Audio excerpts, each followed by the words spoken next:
Welcome back to Surf Simply's Quick Tips. I'm Roo Hill. So today we're going to be talking about one of my favourite boxes on our Tree of Knowledge. The Tree of Knowledge is our infographic that sort of shows a roadmap of all of the surf skills going from your first day surfing right up to when you're being video coached out the back, performing manoeuvres with greater speed, power and flow.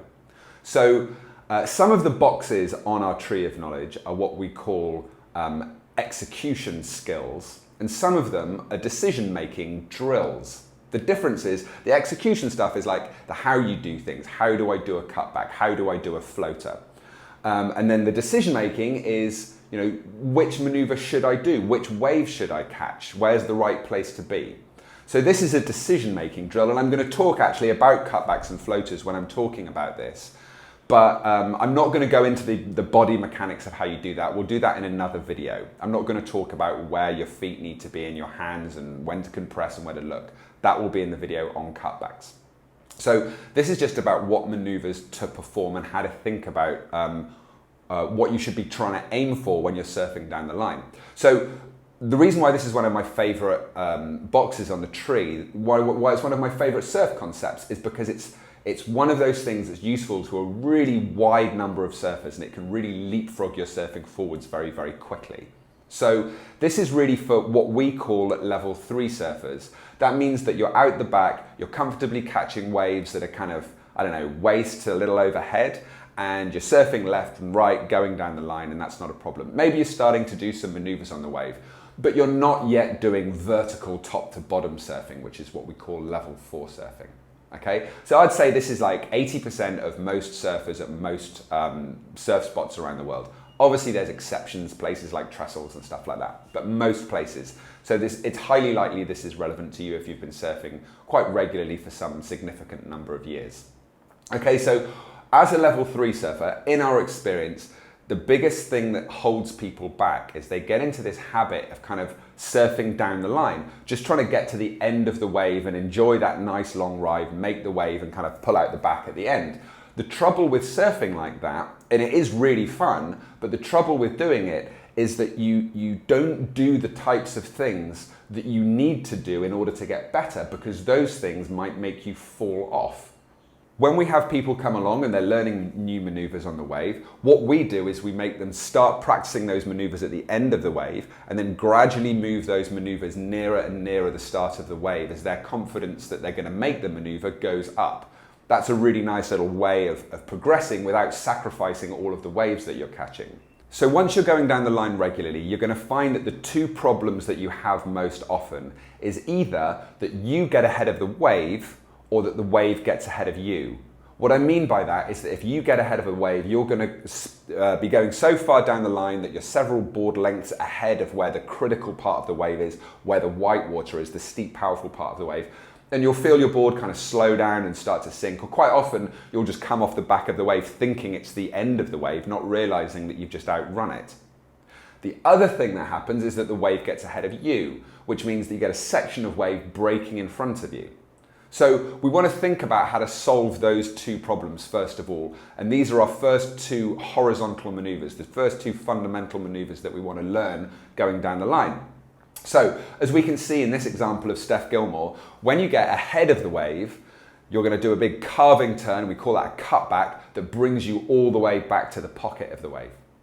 When the wave gets ahead of you, initially the temptation is to drop down to the bottom of the wave and try and go around the bottom of that section.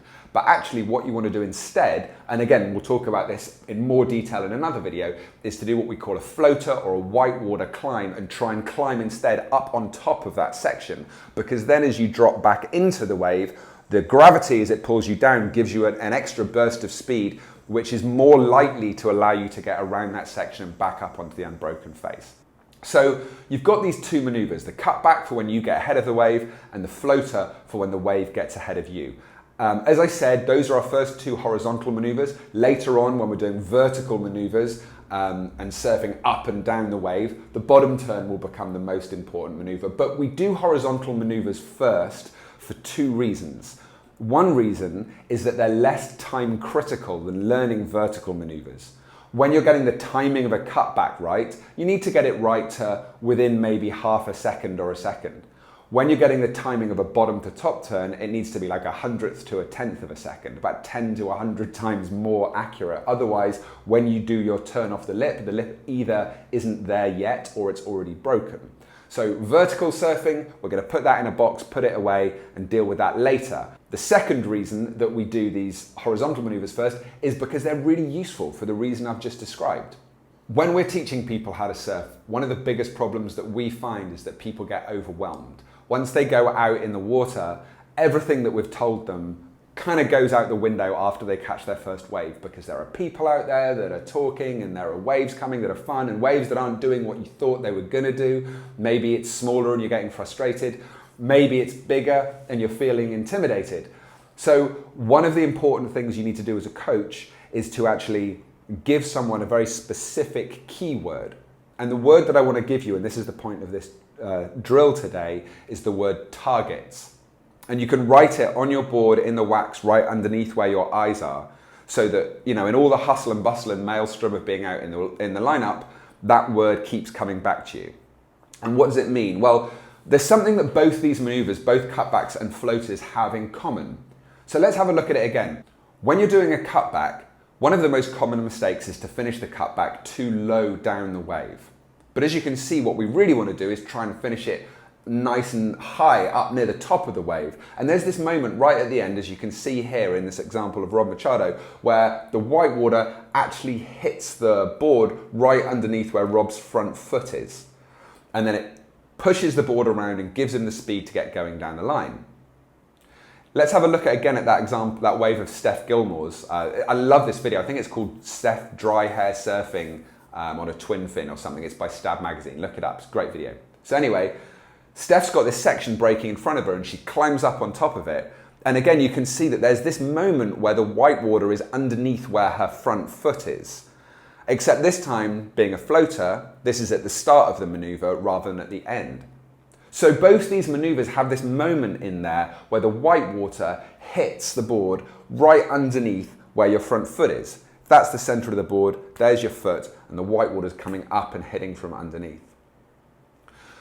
So the target is that. It's that moment when the white water hits underneath your front foot.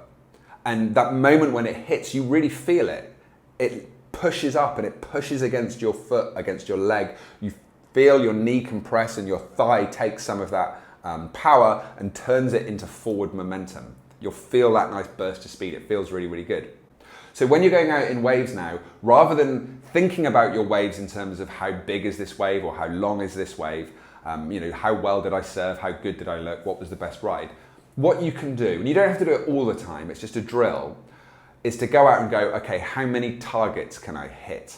And you can maybe hit more than one on one wave. Let's have a look at this example. So we've got Steph Gilmore here climbing up on top of one section and she gets her front foot on top of it. And then here's another section coming up.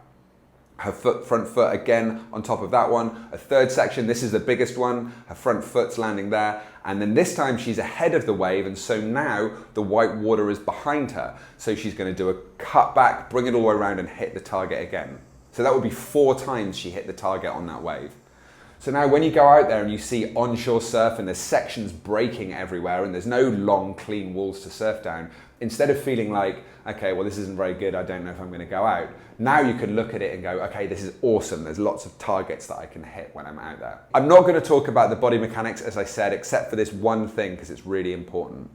Make sure that you have your front foot sideways and right on the center of the board when you're hitting those targets. If your front foot is off center, the board will at best just flip over and knock you off, and at worst can flip over and get pushed up towards you and kind of catch you in the chin or certainly like freak you out a bit as it flies towards your face. And that can really knock your confidence for trying to do this again. So if you feel like you're well past the stage of needing to practice pop-ups with the fins out of your board, with it sitting on your mattress at home or anything like that, it's worth practicing that, not just so that you get good at standing up, which I'm sure you can already do, it's so that you get good at standing up with your front foot landing square right on the center, so that as soon as you're on your feet, you can immediately look for a target without worrying that you need to adjust your front foot first. Thank you so much. I hope you found that useful. If you'd like to find out more about our coaching courses that we do at Surf Simply, you can go to surfsimply.com. Thanks, bye.